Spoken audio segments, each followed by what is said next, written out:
So, we come to our last, but certainly not least, talk of the day. This was brought to you by Professor Maxwell of Tulane University.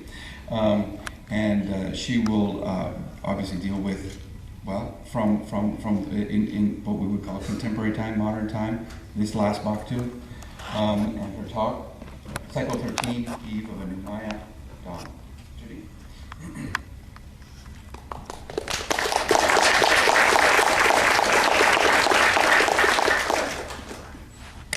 Okay, here we go. So I want to start when I take over, or a little before I take over, at the beginning of this Baqtun, just want to set the political stage for Maya peoples. So here I'm talking about Maya peoples not just in the lowlands but also in the highlands, in all of the Yucatan Peninsula, in Chiapas, in Guatemala, in what is now Belize, the northern parts of Honduras, and El Salvador. So it's a lot of land, and I'm going to borrow from the first talk of the day and kind of do, well, I'm going to skip the deep time because you've already heard deep time. I'm going to do kind of at the beginning and then where I'm going, and I'm going to come back and just hang on. Okay. All right. So first part of what I wanted to say, at the beginning of this period, you have a kind of unified Hispanic rule, although as we just heard, it didn't quite get everywhere. But we had a unified Hispanic rule. They had their audiencia in Baqtun, or as we know it today, La Antigua Guatemala. And there was also Audiencia of Nueva España, which was in Mexico. And of the Maya areas, everyone answered to the Audiencia in Baqtun, except for Yucatan, which, except for 13 years, which is a very nice Maya period of time, bounced back and forth. And I'll every now and then refer to these pesky things like what the Kashlan governments think they're doing at various points in time. But I'm going to try to present this more from a Maya point of view. So one of the first things that's going on early in this period is a flowering of Maya representations within the Catholic faith that they have now interacted with. And one of the productive interactions of this, of course, the cofradia system. Many of you are familiar with the cofradia system. And of course, none of these pictures are from the beginning of the Baqtun. I've put them up here to show this is an institution. I'm not going to do this argument of continuation because I work in many towns in which the cofradias had completely disappeared and have only recently come back, in part because the Maya are now a little better off and can afford to reestablish this system of service and community service through the cofradias. Cofradias, of course, involve both men and women. The women are referred to as Techela in Cachical.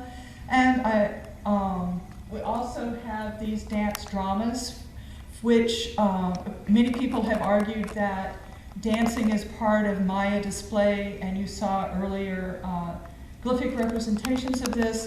These particular dances, as represented by the Baile de la Conquista and Baile de Venado, are, of course, bailes that were coached by priests and often supplied with text, with spoken dialogue, which if you've ever been to any of these, you can't really hear the dialogue because they have those wooden masks over their face, but they have text.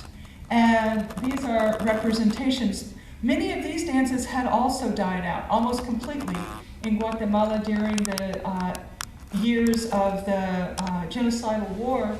There were almost no presentations going on. They are coming back, and as you can see from the group here on the bottom, many of the dancers, young dancers who are doing this as part of cultural renovation. And of course, we also, I put this up because I have wonderful pictures of the Baile de Toros, which is a Maya historic drama, actually, which is slightly different from the cofrade dramas, although it's done with the same costuming. But mostly what I got here are pictures of the lovely torritos where you wear all sorts of fireworks on your back and dance around with this platform. Just really exciting because you're watched by crowds of people, as you can see in the painting, which is from Cha'at or Sawan Komalapa, and you have crowds of people, so you can't actually get away from these rockets as they shoot out into the crowd. These are manifestations of ideas of celebration that may in fact have Maya roots and they're being re-Mayanized within the Maya communities today. Also during this early period, I just want to mention, being a linguist, that there were probably 32 Mayan languages spoken at that time. I'll come back to the Mayan language, but I would point out that at this point, even though there were those 32 Mayan languages, within the two of the really big groups, that is, within the Yucatecan group and the Quichean group, despite the fact that there was language differentiation, there was quite a bit of mutual intelligibility, and as we've been seeing in the most recent talks, there was a lot of trade and movement among those areas, so people were talking to one another. Okie doke. 32 Mayan languages. That map doesn't have all 32 of them on there. Okay, here we are, back at a Hispanic moment where the Spanish crown actually decides to abolish encomiendas, and with the idea that you could no longer force Maya to work for you for nothing. And I would just point out that despite this happening, Maya were still being forced to work for Hispanic peoples for nothing up through the 1900s. When I was first working in Guatemala back in the Dark Ages, which was about 1973, I was constantly going to get the men who were training with us to become linguists out of jail. And the way to do that was to show up and say, he works for me. Because you could arrest any Mayan male and conscript him into the army unless he was working for someone who was either Castellan or Gringo. And so I was constantly going to get our students out of jail. So this idea that the encomienda abolished forced Maya labor is idealized. Okay, next little high point. I skipped some movement of administrative centers in there, but when I started the Baqtun, I said that the audiencia was in Baqtun. Those of you that know Antigua recognize this view from Cerro de la Cruz overlooking the city. But in 1773 to 1774, there were a series of earthquakes which destroyed a lot of the monumental Hispanic architecture within the city and forced the capital to move from Antigua, we'll skip that one, to Guatemala City. And Guatemala City in many ways replicated some of the structures. If you watch those slides really carefully, you notice things that looked a lot like this in Antigua that get reproduced in the capital. And why is this important to the Maya at all? And for two reasons. One is that when the Spanish capital moved, they moved Maya peoples with them for labor. So the area around Antigua is Cachiquel area traditionally. During the time that it was a capital, the Spanish moved in Quiches and Moms in order to have a workforce for the construction of their monumental architecture. When they moved to the valley of Guatemala, which is where they are now, they again moved Maya populations, and they also incorporated the Pocom, who had been in that area. So they too began drawn into this urban labor force and were more intensely assimilated, if they were assimilated. Okay, so meanwhile, notice we're moving kind of fast here. Okay, so around 1810 in Mexico, we have the criollos, the people of Spanish descent who were born in the New World in Mexico, becoming dissatisfied with their second-classness and deciding to take over the country. There follows an 11-year war, and Mexico wins its independence in 1821. I put this up here because I know this isn't when the notion of La Raza begins, but it's one of the places where it gains a lot of force. And for those of you that aren't into La Raza and don't put on your Mexican regalia on the Cinco de Mayo, La Raza is this hybrid vigor, right? It's the old world and the new world, and you get this better, stronger hybrid, which is La Raza. And this was a philosophy that gained strength in Mexico and was kind of established by this revolution. It was kind of one of the war cries thereof. But it has a lot of success in Yucatan, so much so that when you do a Yucatecan or Mayan ceremonies, people dress in traditional Maya clothing like the terno for the women, and they are called mestizas.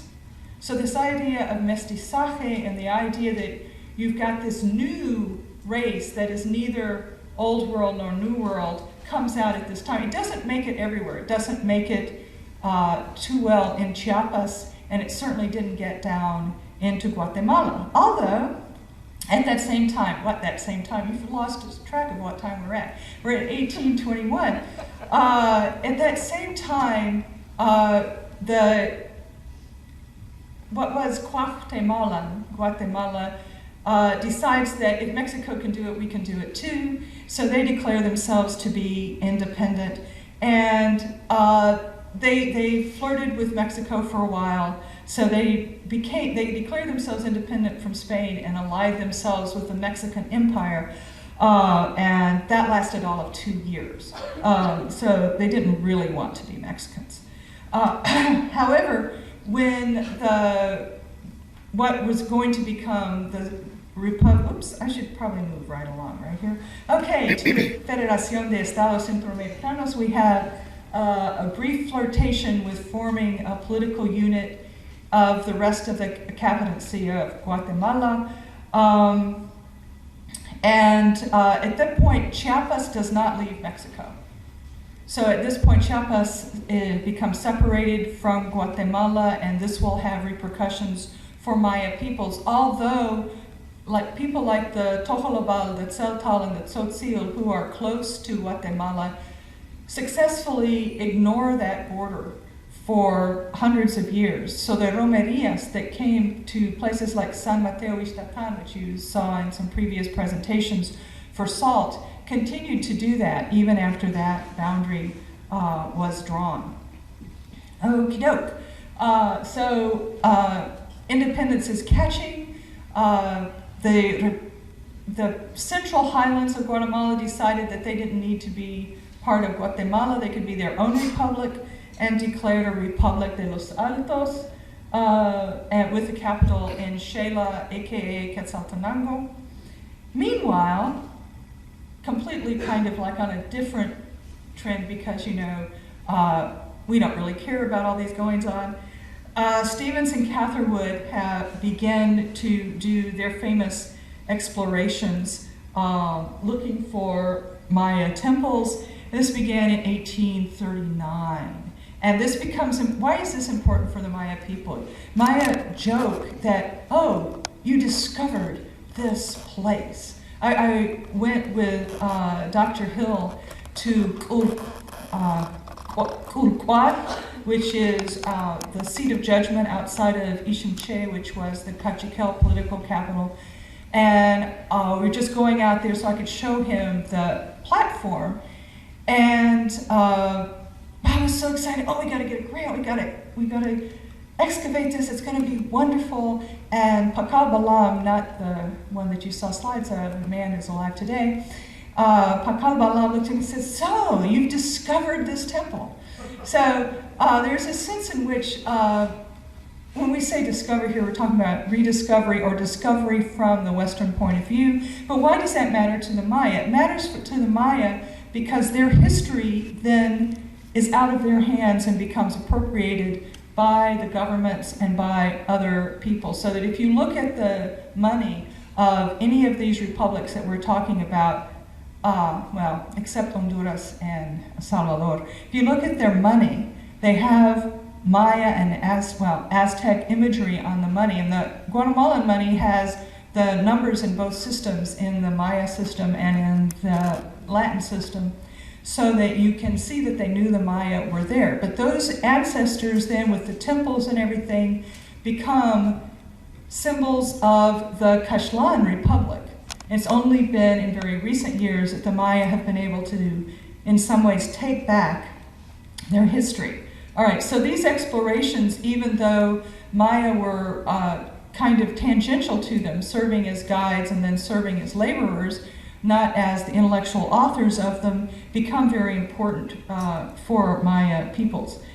Okay, moving right along, 1847, caste wars in the Yucatan. So we have talking crosses that help the Yucatec begin resistance to Hispanic rule.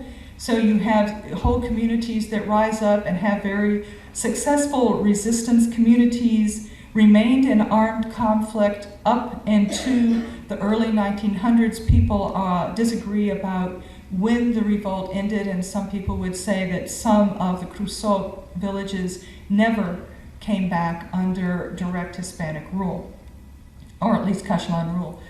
Okay, so that was quick. Now, here we are, 1871. I hope you're keeping track. So we have Justino Rufino Barrios, who becomes president of Guatemala, and he is important to some of the Maya of Guatemala because under his presidency, some of the Maya of Guatemala, particularly the Ixil, get titles to their land. One of the things that had happened during Hispanic rule was the crown owned all the land, and people used land in usufruct, or they had particular ejidos or something like that, but it was all in grant. So this man actually gives Maya title to their land in their own country. It's kind of nice. Okay.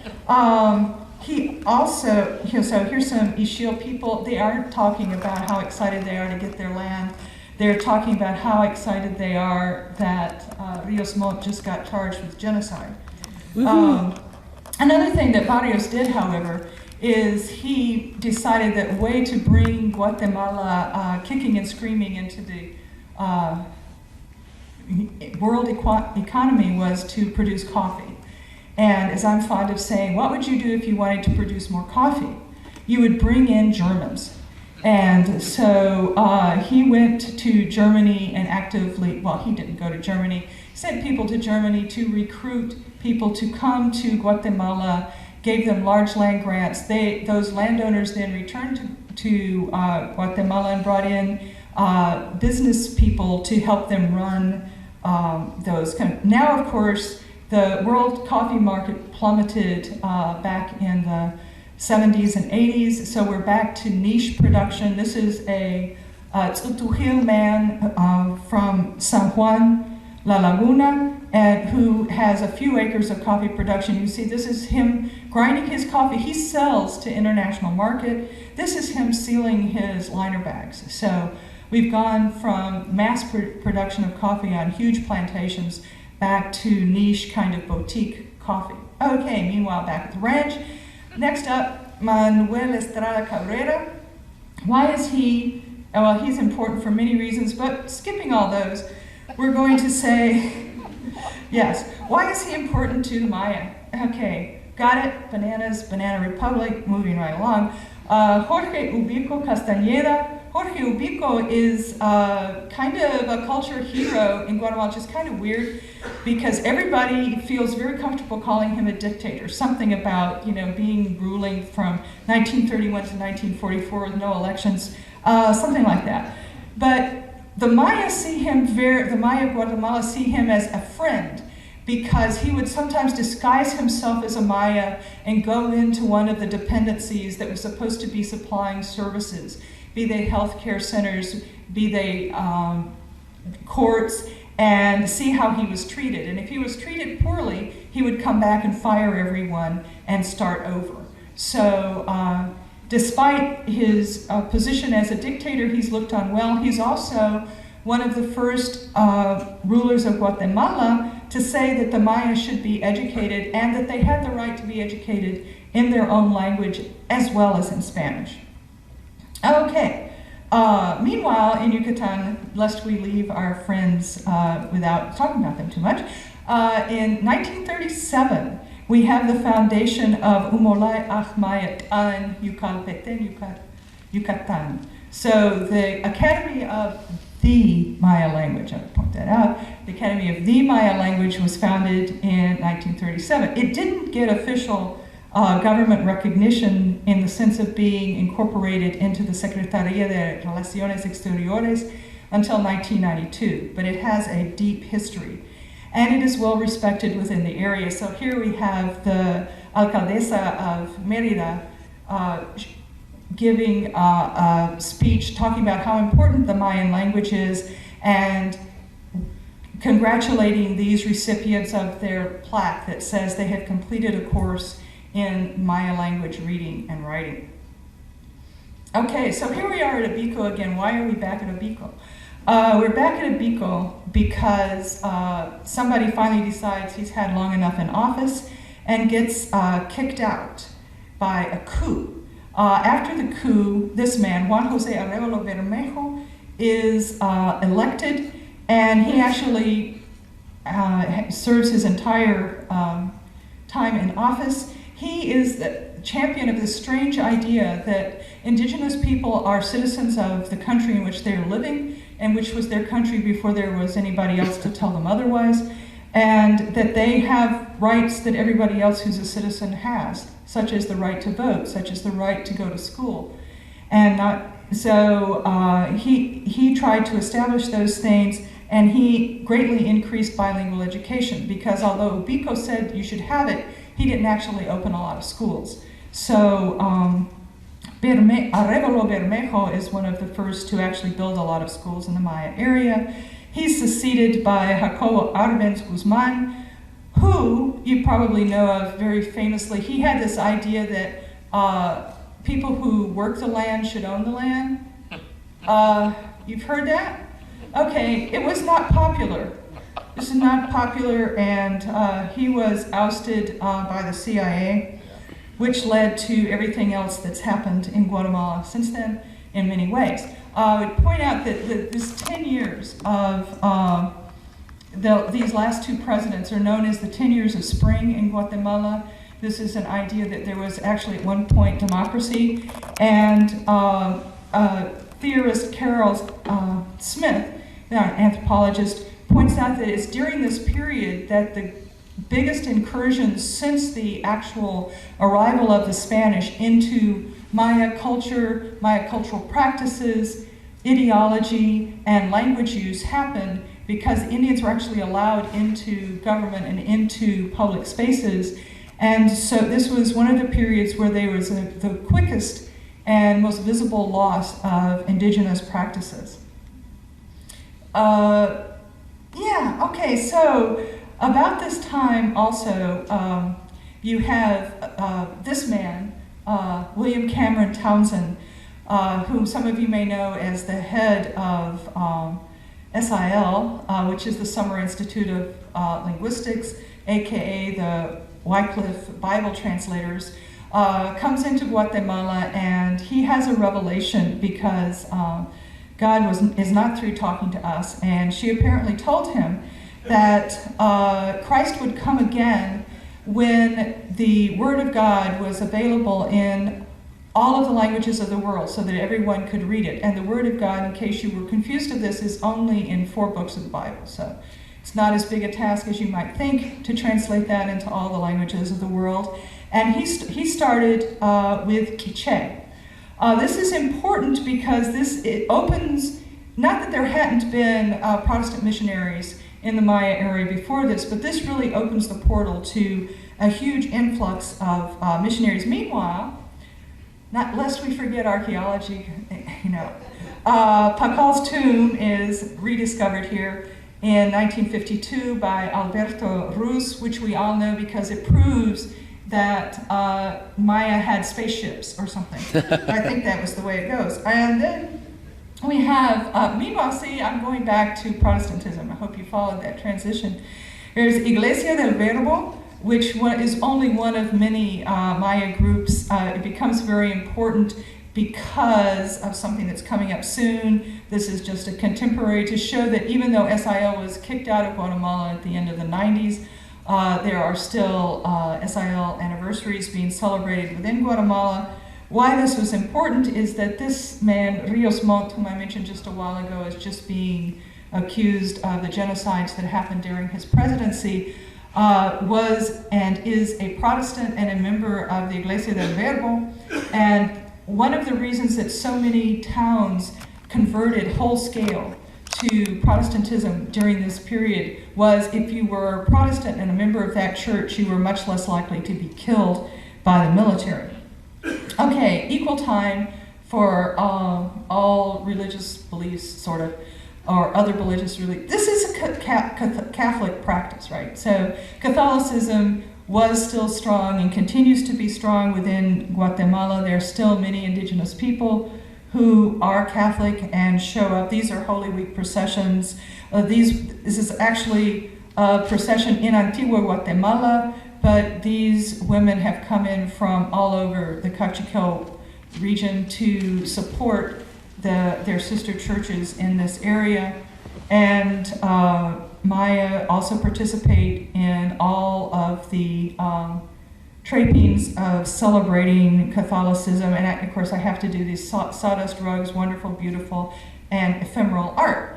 Meanwhile, if you're keeping track of time, 1980, I'm going to hold off for 1980 for a moment to say that sometime around 1965, I don't know why they picked 1965 as the year that the genocidal war started, because if you've read Machine Age Maya and other things, you know that the Maya were constantly in revolt, but just in different places.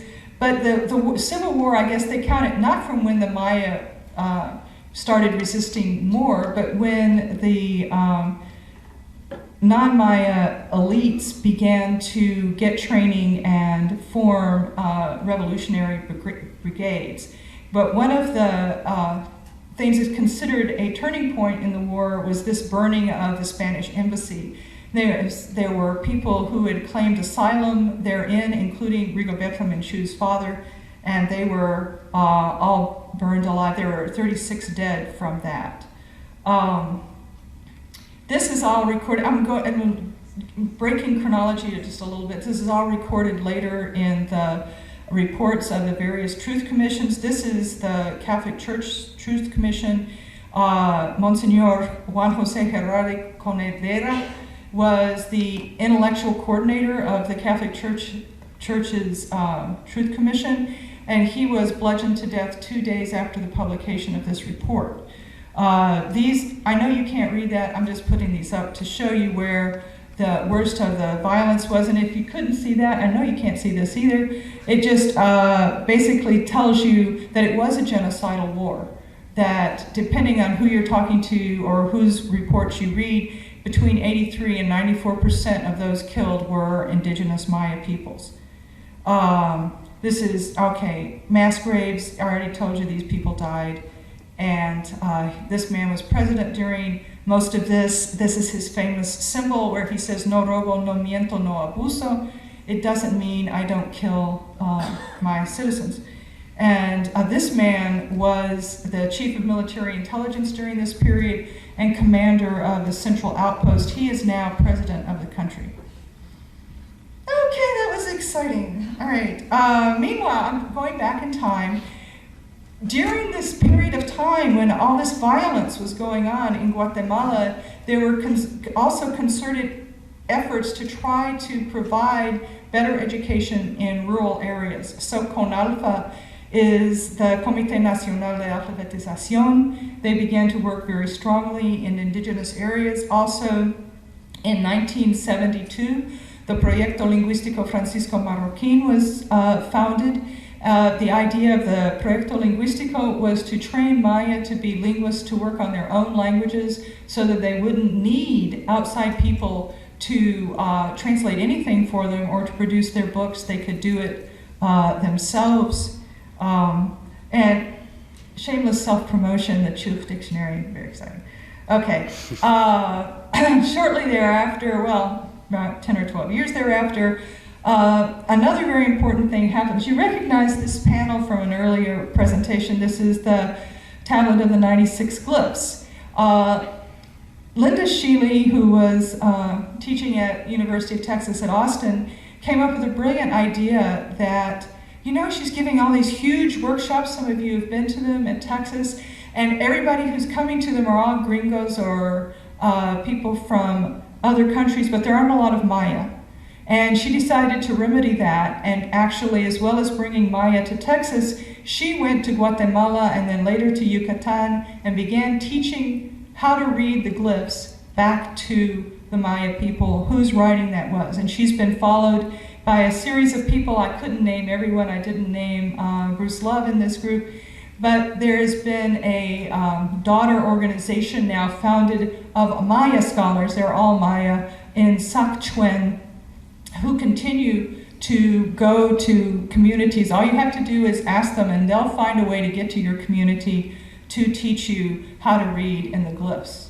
It's become very important to the Maya as part of coming back to themselves.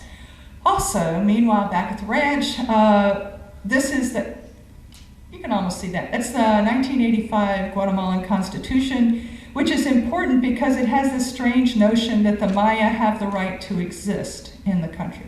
So it's not clear before. They have the right to exist mostly as patrimonio cultural, but they can be there. There is also an interesting thing that goes on, went on just before this, that was Congreso sobre los alfabetos, which was called to fix the problem of all these different groups writing different ways. Nobody, by the way, was writing with the glyphic system. Although when the glyphic system got taught to the Maya in Guatemala, they had a problem immediately because the glyphic system as we know it doesn't represent ka. I mean, it does represent ka and ka, but it doesn't represent ka and and Highland languages need those sounds. So the Maya invented their own new symbols, which the ka and ka symbols with little squiggles on them, to represent these other sounds that they need to write their languages so they can write their contemporary languages. So now we have, as a result of that Congreso, we have a writing system that's adapted for the contemporary Mayan languages of Guatemala. It gets exported to Chiapas. Yucatan is holding out, but then Yucatan had a long history of literacy that was not interrupted by the Spanish invasion, changed by the Spanish invasion, but not interrupted. In Guatemala, shortly after the Congreso sobre los alfabetos, the Maya, everyone who was working on languages could come to that Congreso, but only the Maya had the vote, which was interesting. And the Maya leaders who organized for that decided they should stay organized and work to get the government to set up an Academy of Mayan Languages, which the government finally did in 1987. Yes. Okay, 1987, we have the Academy of Mayan Languages. Shortly thereafter, in 1990, we have the founding of Oxlahukiech Maya Ahtzib, which is a group of Maya linguists who are Maya, who turn out scholarly works on their languages. Meanwhile, in Chiapas, lest we forget that Chiapas also is Maya territory, we have the founding of Snach Tzibachon, which also, in addition to doing publications and Maya literacy work, does works of art. They do dramatizations, they have a very famous puppet theater, and they travel all throughout Chiapas and internationally. Okay, 1994, Zapatistas. And of course, Subcomandante Marcos. We have to have, snapshots of him. The Zapatistas are important because these are not only are most of the combatants Maya, but also it involves Maya women as combatants, which is kind of bucking the trend.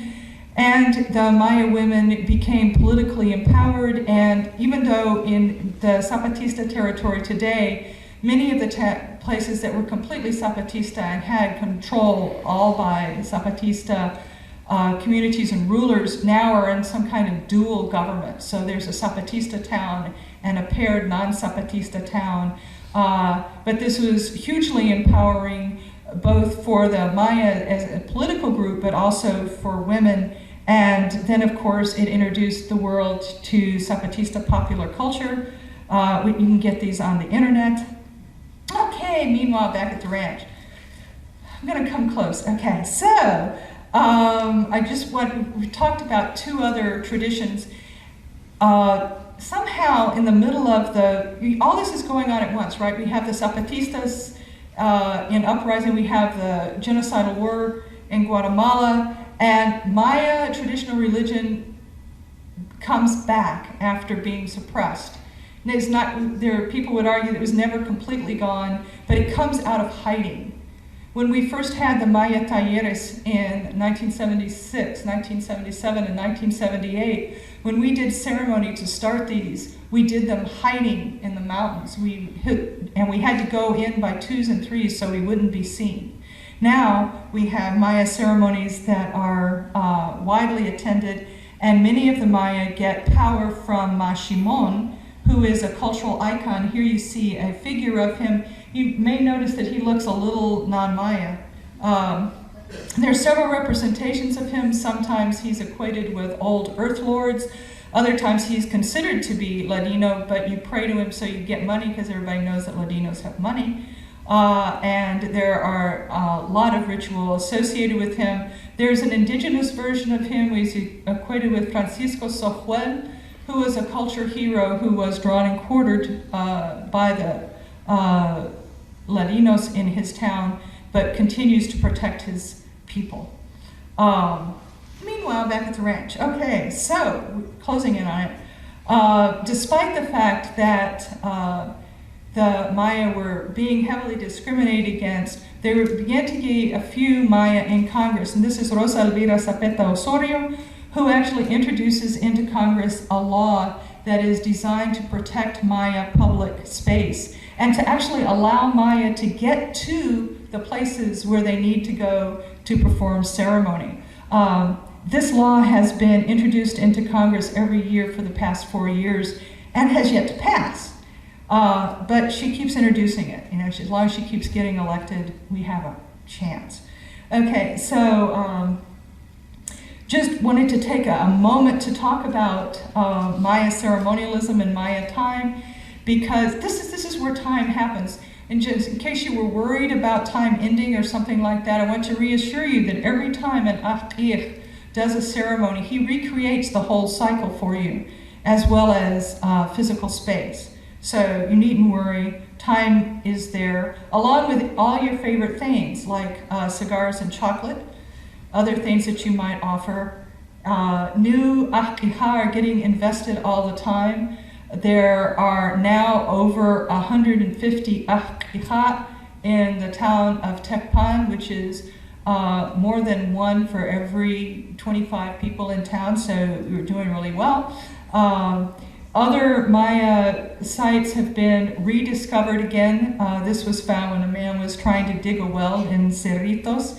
And other sites that people had tried to loot. This stela was cut down outside of Tecpan, and the villagers came out and drove off the would-be thieves with bats.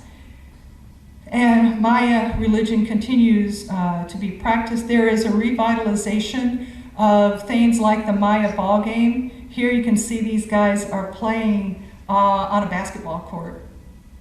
We have new Maya rulers that are coming to the fore, including this woman who was killed for her opposition to the Mina Marlin, which is a Canadian company doing strip mining in Guatemala.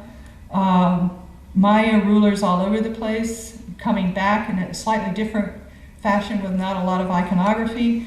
They have this law, which I know you're going to read that whole law, establishes a ley de idiomas mayas, which actually says that Maya have a right to have services provided to them in their language by the government. So if they go to court, they have a right to understand what's being said. This was passed in 2003. At the same time, the languages that are being protected are under attack. Of the 32 that were originally spoken, 4 have died or are down to 20 or fewer speakers. The Maya artisanry is also challenged. This woman, who was the last of 3 that hand-spun the Ixcaco cotton, is now dead. Nonetheless, Maya artisanry continues, although fewer and fewer people are in fact weaving. And I'll read all those very quickly.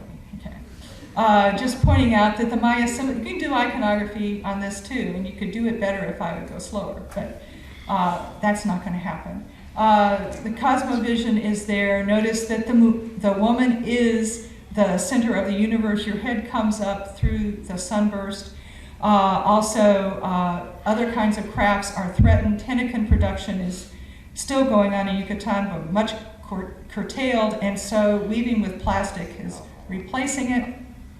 Meal production is still important to the Maya. It's part of Maya identity, although many people now just keep a token plot so they can say they have milpa, and much of the income now comes from non-traditional crops. Okay, see, we're almost up to the present. Yay! Álvaro Colón has been our most recent president of Guatemala, who promised a Maya face to the government. So this is the Maya face that he promised. His spiritual advisor, who was an ambassador, as it says here, for the indigenous peoples. They came up with this flag, which was supposed to represent all the peoples of Guatemala. It's kind of a version of the Maya flag, which would have those same colors and a different orientation. The red should be at the top to be Maya. And they flew it outside the National Palace alongside this, which is the Guatemalan national flag. This is from the inside of the palace. However, yay, this man, Otto Perez Molina, whom you may recall we saw earlier very briefly, was just invested as president of Guatemala, and one of the first things that he did was take down the Maya flag because he said it was divisive. So we're really, really close to the, okay, so this is, I just wanted to put this here because I couldn't find the original joke that was in the Prensa Libre that was cited by Enrique Samcolop in his licenciatura thesis, in which you have an oil well talking to an indigenous person. And the oil well is in the Petén, and it says to the indigenous person, este es el colmo, this is the absolute end. I was discovered in 1966, and they're just now exploiting me. And the indigenous person says, oh, that's nothing. I was discovered in the 1500s. I was exploited since the 1500s, and they haven't discovered me yet. So just to end on a more positive note, I just wanted to put this up, Kakay Shimulev, which is New Guatemala. It's a term coined by my compadre, Mahkohti, who here is teaching a young Ladino man to do ritual properly. And right after I took this picture, he looked at me and he said, this is the new Guatemala, when a rich urban Ladino kid will take instruction from a poor Maya man. And so, of course, since we are talking about the end of a cycle and what might be happening next, we have to talk about the Popol Vuh, in which there is a statement about the years of suffering that the Maya will endure by people who come from outside, which will be followed by a new Maya dawn. If you go to Yucatan, you will see this poster. Let's celebrate the beginning. And as long as the Maya continue to live Mayan lives, they can have a chance in this new Baqtun to obtain that new Maya dawn, in which they are given equal rights and recognition in their country. Matias.